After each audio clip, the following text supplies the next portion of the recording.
E aí pessoal, bom dia, boa tarde, boa noite, boa madrugada. Bora lá galera, muita fé, muita força, muita garra. Vai dar tudo certo, você é capaz, você vai ver, você vai passar.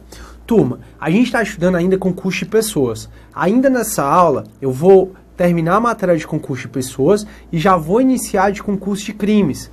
Concurso de crimes, ela está um pouquinho mais na frente, que a gente está vendo aqui o artigo 30 e 31 do Código Penal. Concurso de crimes está no artigo 69, 70 e 71 do Código Penal, mas que eu vou explicar logo para que não haja confusão. Já que a gente já está falando de concurso de pessoas, a gente fala logo de concurso de crimes. E aí depois que eu acabar de falar de concurso de pessoas e de concurso de crimes, a gente resolve exercício sobre essas duas matérias, fechou? Beleza. Então bora lá. A gente falou então das circunstâncias incomunicáveis, que a regra é que só vai se comunicar, só vai influenciar na pena de um do outro, as circunstâncias e as condições de caráter objetivo. As circunstâncias e as condições de caráter subjetivo, como os maus antecedentes, bons antecedentes, como a reincidência, como os motivos do crime, como o fato de você praticar o crime contra seu ascendente, contra seu descendente. Tudo isso, como regra, não se comunica. Circunstâncias e condições de caráter pessoal, elas não se comunicam, como regra. Só vão se comunicar se forem elementares dos crimes. Aí eu dei dois exemplos. O fato de ser funcionário público, ela requer que o agente, os crimes funcionais, como peculato, sexualização, corrupção passiva, que estão a partir do artigo 312 do Código Penal, todos esses crimes têm como elementar o funcionário público. Se não tiver um funcionário público, não tem esses crimes. Então, ser funcionário público é uma circunstância, é uma condição de caráter pessoal. E como ela é elementar do crime, ela vai se comunicar ao agente que está concorrendo, desde que o agente conheça essa circunstância. Em outras palavras, o que eu quero dizer para vocês é que pode um particular responder sim por um crime funcional, desde que esse particular cometa um crime com um funcionário público e conheça essa circunstância, essa condição de funcionário público. Tudo bem até aí? Espero que sim. O outro exemplo que a gente deu, muito embora divergente, é a majoritária, é em relação ao infanticídio. O infanticídio, se o agente comete um crime com a mulher, logo após o parto, em estado puerperal, mata o próprio filho, o estado puerperal é uma circunstância de caráter pessoal. Só essa mulher está em estado puerperal. Só que é uma condição de caráter pessoal que se comunica ao agente que comete o crime com a mulher, sabendo que está em estado puerperal. Porque se esse agente não souber que a mulher, logo após o parto, está matando o próprio filho em estado puerperal, se ele não souber que ela está em estado puerperal, esse indivíduo vai responder por homicídio e a mulher por infanticídio, que está no estado puerperal. Beleza. E para acabar com concurso de pessoas, a gente vai ver o artigo 31 e a gente vai falar também de algumas casuísticas sobre o concurso de pessoas e depois a gente passa a trabalhar o concurso de crimes. E no artigo 31 diz assim, ó. O ajuste, ou seja, o acordo, a determinação, você mandar, venha fazer alguém, ou venha fazer alguém é fazer sexo, né, professor? Não, a determinação, vai matar não sei quem, então o ajuste, você combinar, ó, tu mata aquela pessoa. A determinação, você manda alguém cometer o crime. Ou a instigação, que você já sabe que é dar corda, ou auxílio, que é você prestar ajuda, salvo disposição expressa em contrária, não são puníveis se o crime não chega pelo menos a ser tentado. Isso aí, turma, a gente até já andou conversando, só que para aprofundar esse assunto, eu vou conversar com vocês sobre o intercrimes. E o que é o intercrimes? Intercrimes, como a gente já até falou, como estávamos conversando sobre desistência voluntária, arrependimento eficaz, sobre tentativa, o intercrime são as fases, é o caminho, as fases do crime doloso, que o crime doloso tem que passar para poder o crime doloso se consumar. E o intercrimes, ele tem a fase de cogitação, fase de preparação, estou indo mais rápido porque tudo isso você já sabe, a gente já conversou, fase de execução,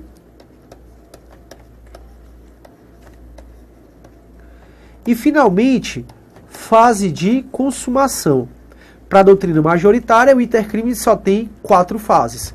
Para a minoritária, o intercrime tem 5 fases, porque o exaurimento que vem depois da consumação, para essa doutrina minoritária, faz parte do conceito de crime.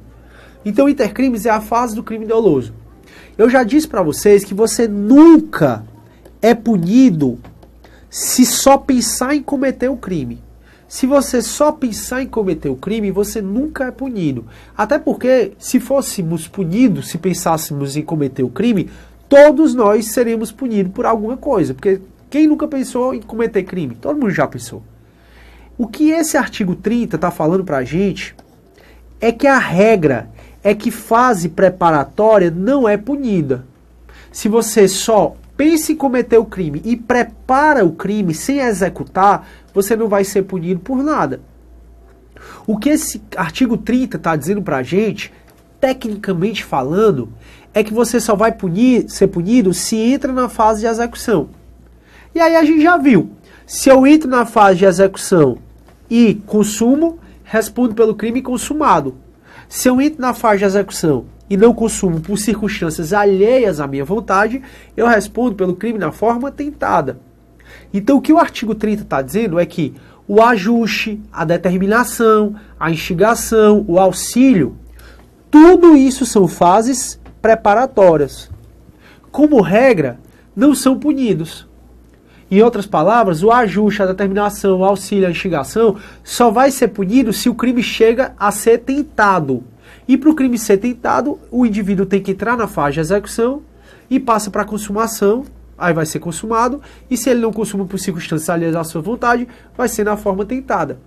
Então, a fase preparatória, como regra, ela só é punida se o indivíduo entra na fase de execução. Acontece que aqui ele também traz uma exceção. Olha o que ele diz pra gente. O ajuste, a determinação, a instigação e o auxílio, ou seja, fases preparatórias, salvo disposição expressa em contrária, não são puníveis se o crime não chega a ser pelo menos tentado. Professor, o que é que significa esse salvo disposição expressa em contrário que o senhor colocou até aí de verde? Salvo disposição expressa em contrária é a permissão que o legislador tem para tipificar, para trazer como crimes, fases preparatórias de outros crimes. O que eu estou dizendo para vocês é que o legislador ele pode trazer como crimes autônomos, você responder pelo crime na forma consumada, um crime que é fase preparatória para outro crime. Professor, não estou entendendo. Pois bora para exemplo. Lá no artigo 289 do Código Penal, tem o crime de moeda falsa. Crime de moeda falsa é você falsificar papel moeda ou moeda metálica de curso legal no Brasil ou no estrangeiro. E lá no artigo 291 tem o crime de petrechos de falsificação de moeda. Petrechos de falsificação de moeda. Veja, o que são petrechos de falsificação de moeda? Petrechos de falsificação de moeda é você ter material para falsificar a moeda. É você ter uma impressora que fabrica dinheiro, é você ter papel moeda em branco, é você ter a matéria-prima para a falsificação. Se o artigo 31 não tivesse exceção, ou seja, se eu só comprasse papel moeda em branco, se eu só tivesse uma impressora destinada a fabricar dinheiro, como isso é uma fase preparatória, se eu efetivamente não botasse em prática, eu não seria punido. O que é que eu estou dizendo?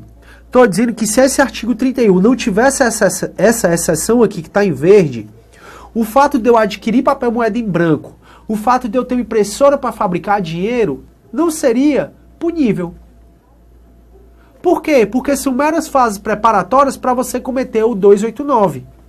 Acontece que o que está em verde diz assim: o legislador está autorizado a trazer como crime autônomo, como crime consumado, portanto, fases preparatórias para outros crimes. Ou seja, o 291, você adquirir petrechos de falsificação, é uma fase preparatória para o 289. Então o 291 é uma fase preparatória para o 289. Então só o fato de você ter papel moeda em branco para fabricar dinheiro, você construir uma impressora que fabrique dinheiro, só o fato de você fazer isso já tem o artigo 291. Mesmo que você não imprima uma nota falsa, já tem o artigo 291. Então, o artigo 31 está falando, a regra que fase preparatória não é punível, mas pode sim existir crimes que são fases preparatórias de outros crimes. E essas fases preparatórias podem o agente responder pelo crime na forma consumada. Então, se eu adquiro petrechos para falsificar moeda e não falsifico, eu respondo só pelo 291. Agora, se eu adquiri impressora para fabricar dinheiro e fabriquei mesmo dinheiro, aí agora eu respondo pelo 289. Professor, tem mais exemplos? Claro que tem exemplo.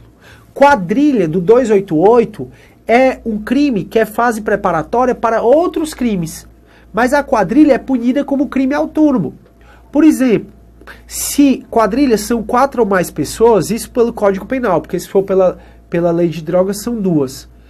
Quadrilha pelo Código Penal são 4 ou mais pessoas se juntarem para cometer vários crimes. É união indissolúvel. São pessoas que estão reunidas e que querem praticar vários crimes. A quadrilha, pessoal, é uma fase preparatória para outros crimes. Por exemplo, eu, o Hernani e o Roberto e a professora Giovana, que está gravando ali no outro lado do estúdio, a gente vai e combina nós 4 de ficar cometendo crimes. A gente diz assim, rapaz, ó, tá dando maior lucro arrombar caixa eletrônico. Pô, então como é que a gente vai fazer? Aí a gente começa a se reunir para saber como é que a gente vai ficar praticando esses crimes. E fica caracterizado que essa reunião é uma reunião de amigos. Você não tem os seus amigos, que vocês são inseparáveis? Pronto, virou quadrilha. Se você e seus amigos, que são inseparáveis, combinarem de cometerem vários crimes, já tem quadrilha. A quadrilha, ela é uma fase preparatória de outros crimes, porque não precisa que um crime sequer seja praticado para você responder por quadrilha. Então, se fica caracterizado que eu, Hernani, o Roberto e a professora Giovana, a gente estava se reunindo para cometer vários crimes, a gente já responde por quadrilha ou bando, ainda que não tenha praticado um crime sequer.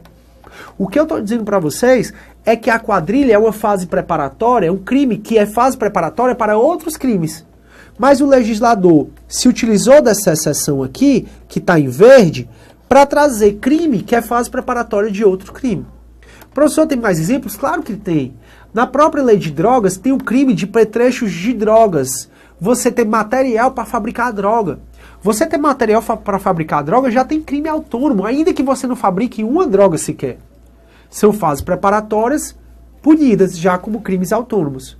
Mas volto a dizer, a regra é que fase preparatória não é punida.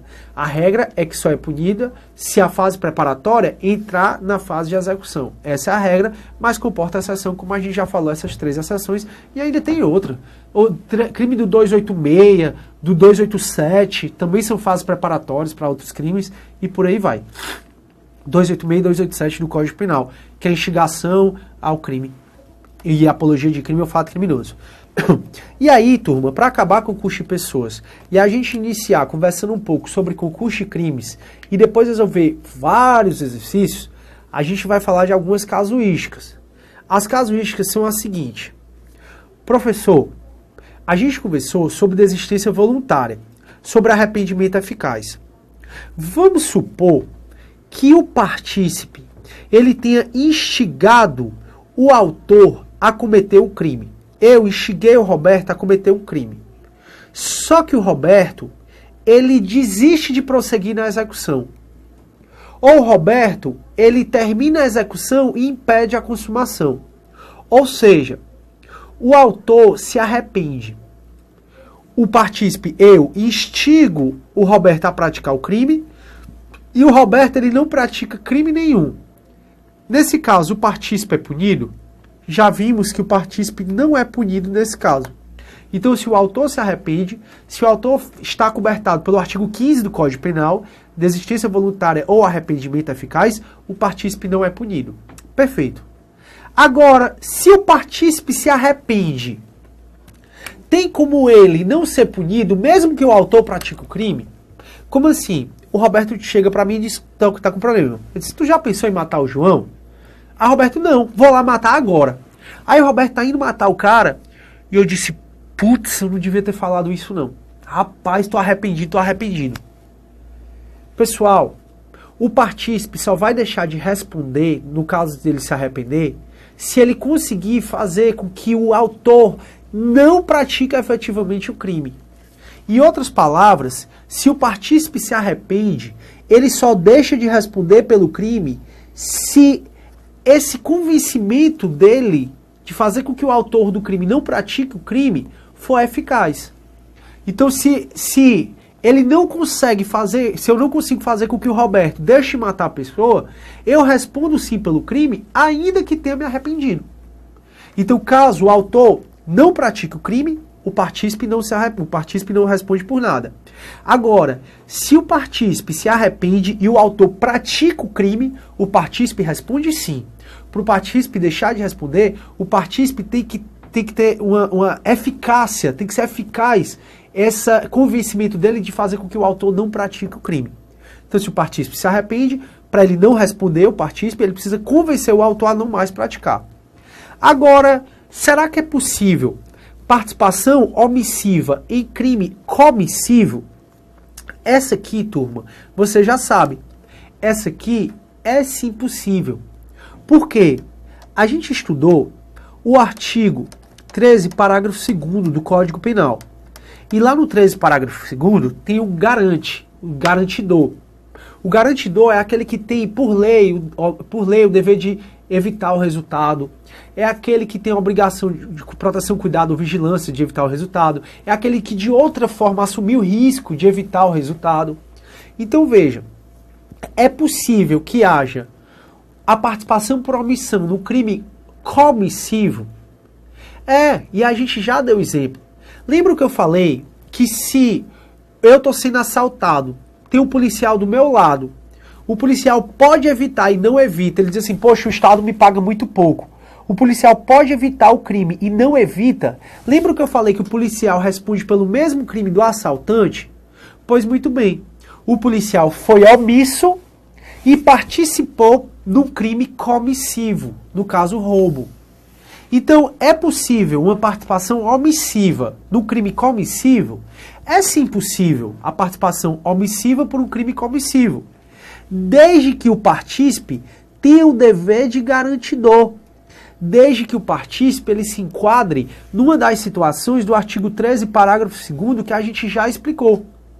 E além disso, como não existe responsabilidade penal objetiva, como toda responsabilidade penal é subjetiva, o partícipe tem que ter um liame subjetivo. O que é liame subjetivo? Tem que ter a intenção, tem que ter aderido à intenção do agente. Então é o policial que cruza os braços e diz assim, se nem que se foda, então nem vendo, se nem que se lasque, porque o Estado me paga pouco, eu não vou evitar não. Nesse caso, o policial aderiu à vontade do ladrão. Se houve adesão, houve uma participação omissiva no crime que é comissivo. Agora, professor, se eu não tenho o dever de agir, eu posso responder pelo crime, eu posso ser partícipe num crime comissivo, sendo eu omisso? Ou seja, você não auxiliou, não induziu e nem instigou. Você foi omisso. Você não tem o dever de garantidor. Você pode responder pelo crime na forma comissiva? Vou dar um exemplo.